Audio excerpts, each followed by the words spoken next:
మనుషుల జీవితంలో అన్నింటికన్నా ముఖ్యమైనది మనసు యొక్క ఏకాగ్రత.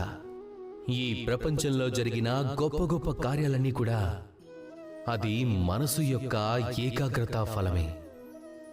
మీరు ఇదివరకు చూసే ఉంటారు, ఎన్నో చిన్న పెద్ద నదులు పారుతూ ఉంటాయి. వాటి ముందు ఒక ఆనకట్ట కట్టి ఉంచుతారు, నీటినొక దగ్గర సంగ్రహించటానికి. ఆనకట్ట పూర్తయిందంటే అప్పుడు అవసరానికి తగ్గట్టు మనసుకు నచ్చినప్పుడు ఆ నీటిని ఉపయోగించుకోవచ్చు. అలాగే మన మనసు విషయంలో కూడా జరుగుతూ ఉంటుంది. మన మనసులోని ఏకాగ్రత ఈ మధ్యకాలంలో అనేక వికారాలలో, ఆటల్లో, విలాసాలలో మునిగి తేలుతోంది. దాన్ని ఒక్క దగ్గరికి చేర్చాల్సి ఉంటుంది, ఒక ఆనకట్ట కట్టాల్సి ఉంటుంది. కర్మ అనే ఆనకట్ట. మీరు చేయాల్సిందంతా ఒక్కటే, ఏది మంచి కర్మో అది మాత్రమే చెయ్యాలి.